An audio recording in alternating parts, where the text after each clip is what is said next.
It is a tremendous honor for me to be here to try and represent my father, which is a difficult task. But if you remember, on the 30th anniversary, my father wasn't here, and he wrote you a letter. And at the back of that letter, I actually have it, it says, P.S. I will definitely be at the 40th and 50th reunion.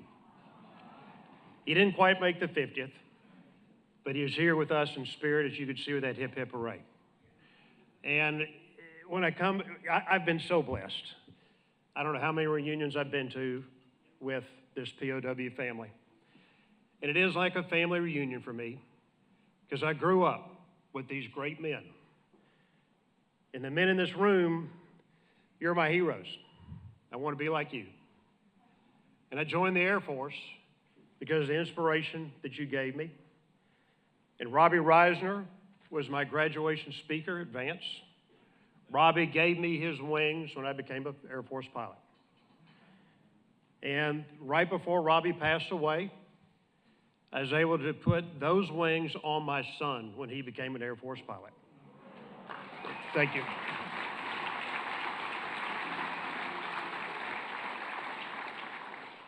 And I was at the age where I was fortunate enough I could fly with the Vietnam POWs. Jeff Ellis was one of my instructors at Vance, and we had a great time. In the squadron, Fred Flom, I was able to fly off his wing. And I learned very quickly, we have General Mosley here with us, Chief of the Air Force, 18th Chief. Chief, I learned when you fly with a former POW, there are no rules. And I assure you, as a young first lieutenant, I wanted to fly with Fred Flom because we did things that the Air Force told us we couldn't do. Through the years, we had those great reunions at the ranch.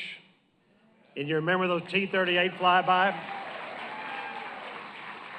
And Matt Bird, Air Force pilot, Thunderbird, flew the T-38 and he said, hey, boss, what do you want me to do? I said, Birdman, these are POWs. There are no rules. You give them the best possible show you could give them because these men deserve that show.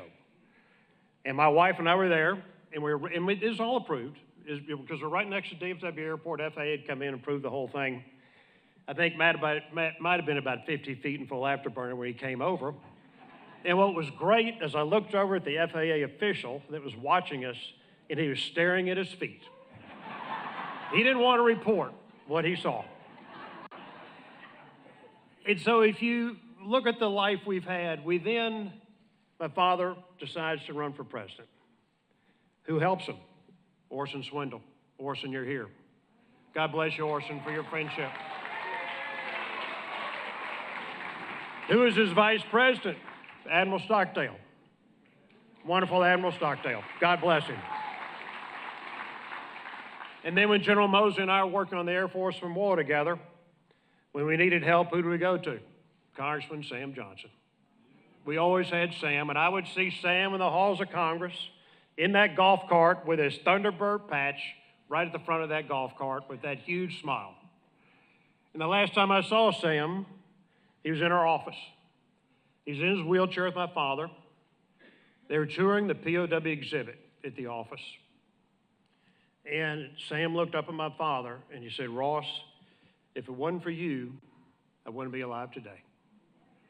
And that is the most important thing that for our family we could hear, is because we truly love the men that served and were POWs and all the Vietnam veterans. And the impact you've had on my life has been stunning, and it's one that I will never forget.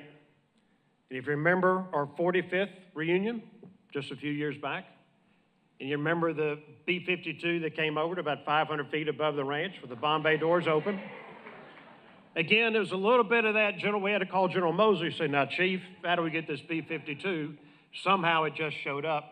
And somehow that young pilot, that B-52, understood there are no rules if you have the POWs to take care of. And for you that weren't there, you're flying over neighborhoods on a Friday afternoon at 500 feet with the bomb bay doors open. And the best part of this story is everybody was briefed, everybody knew, neighbors started calling 911, what's happening? And we said, the police all said, everybody, they were briefed, they said, look, this is the Vietnam POWs, and everyone said, outstanding. No one filed a single complaint. So you are the spirit of America. You are our heroes. You're what makes this nation great. And thank you for this great impact you've had on my life, my family's life, and on this nation. God bless you, and God bless everybody in this room. Thank you.